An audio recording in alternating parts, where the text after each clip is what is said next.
Yo, what's goody world? Welcome to History Department. I am back with Oversimplified WW1 Part 2.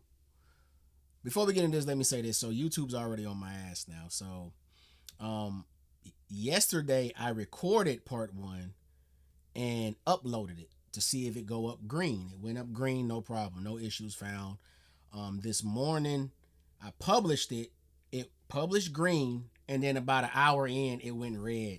It's this little 1 minute segment of the video that they claimed, and instead of deleting that 1 minute, even though I don't think it hurt the video, I was just like, let me just leave it since I just uploaded it, and I'm gonna just dispute it, wait the 30 days since my page hasn't reached the requirements as far as watch time and subs yet. So I said, let me just leave it for the 30 days and just see how it goes. If they do end up rejecting the dispute, I will just delete the 1 minute segment, as well as the super tweet video. It went up green, man. All good. This morning I wake up, they got a claim on it for this little 9-second part of I think it's a movie clip he played. So I just went on ahead and deleted that movie clip because it just didn't need to be there. He wasn't even talking when that part was going on. So I see I am gonna have to work some moves like I work on my comedy channel with the history. Anyways, no more rambling. Let's get into this. Part 2, World War I, oversimplified. Let's rock. With both sides stuck in a hard stalemate, they knew this war wasn't going to be about taking territory, but about simply wearing each other down. The Allies had plenty of men to expend from its overseas dominions, and the British also started a naval blockade, so Germany couldn't import stuff, like food.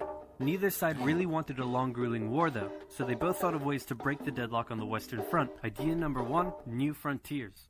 When the war first broke out, Australia was quick to take German New Guinea.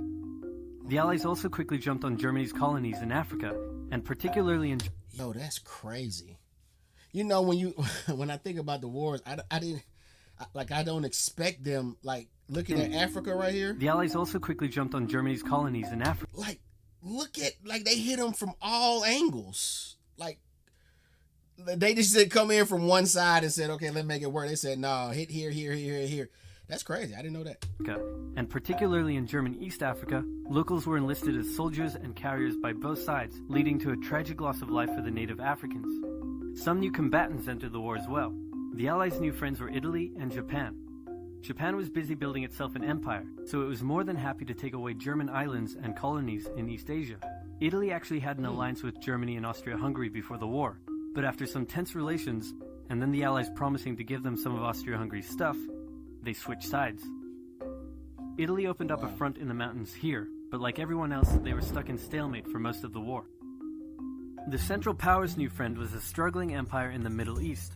The Ottomans were divided on whether to actually join the war or not, since they had been exhausted by the recent Balkan Wars.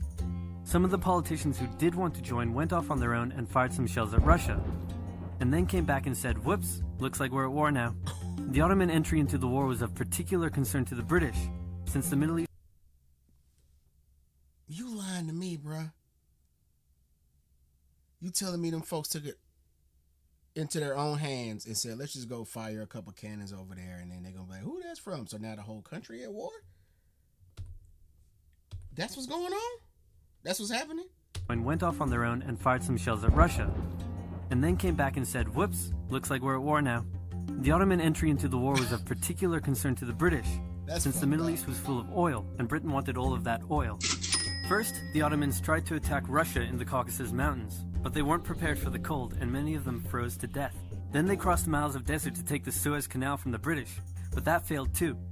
Then the Allies tried to take the Dardanelles at Gallipoli in a long and hard trench warfare campaign, but that also failed.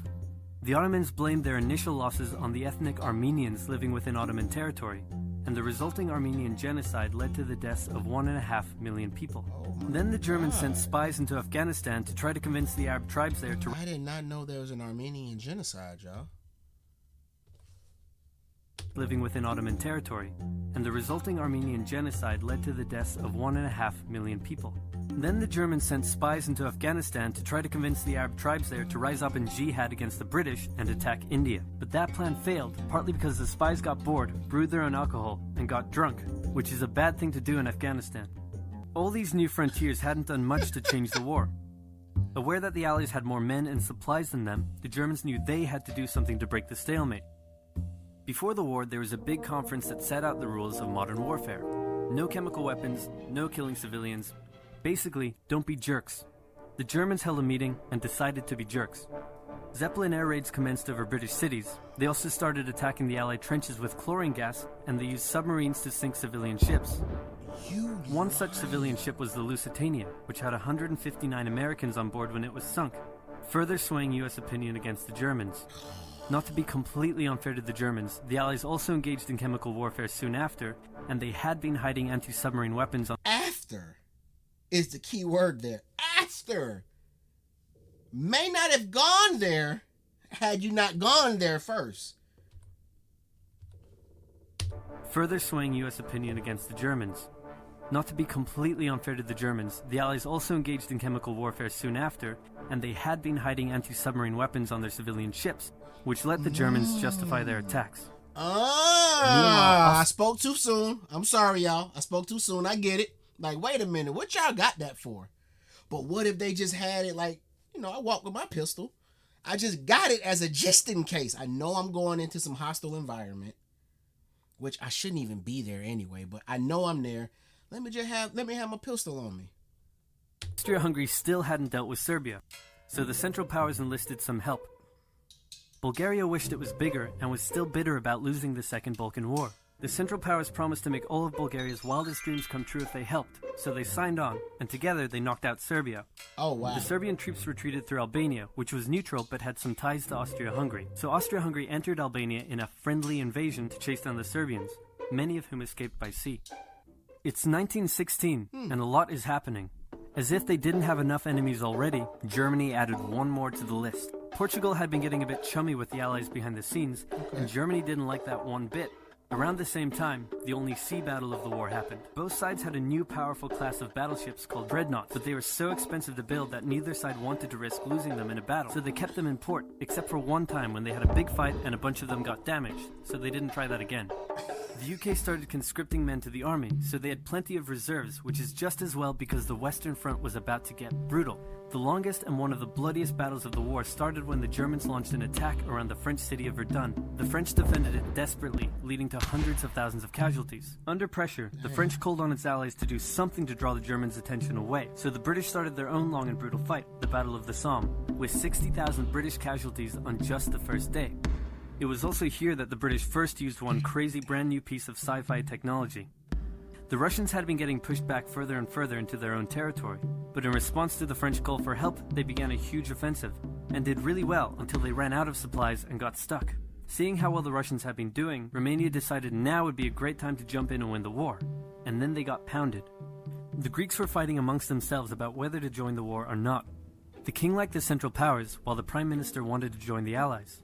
After a brief national schism, during which the country split into two, the king finally abdicated and the country reunited.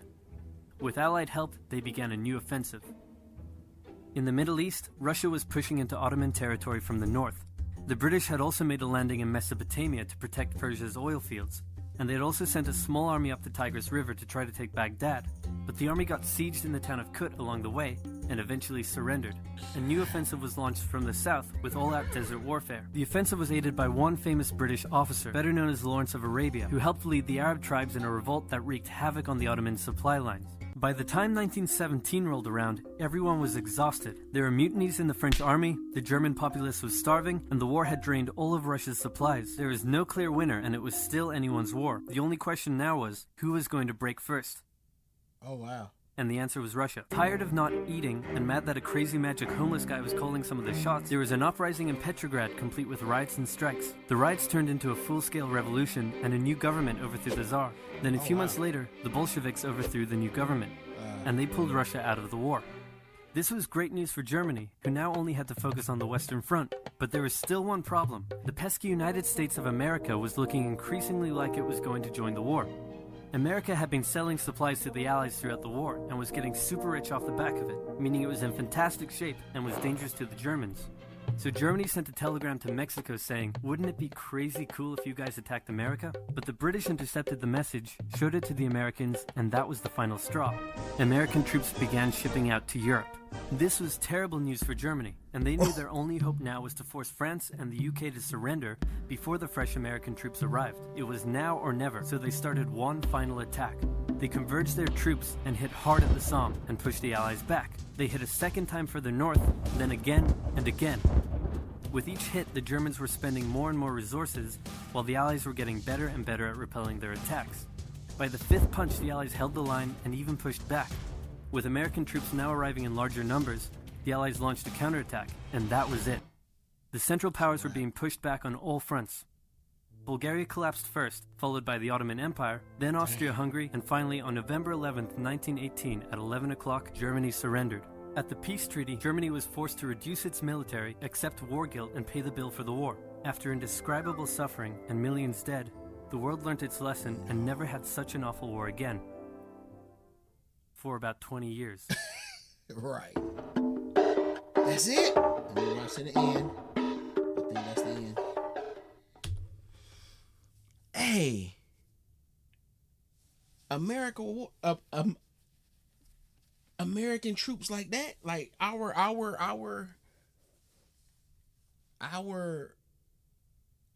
military sector being bad like that, man. The boys came in and cleared shop, like just, oh, y'all have just been struggling for a year. We'll come up over there and clean that shit up for y'all. Is it like that for real? Y'all let me know. They always say that, it's the strongest military and all of that, but I live in America, so of course they gonna say that. I don't know if they're over there in Germany saying America has the strongest military force. I don't know. Let me know. I'm genuinely asking you guys. With that being said, please like, comment, share, and subscribe. Let's run this page up. I'm loving it. I think I'm gonna just do oversimplified in order. Like, since it's not that many videos, I'm gonna just go from one and just go all the way up to the top. All right. I'm out, man. That was a good one. Peace.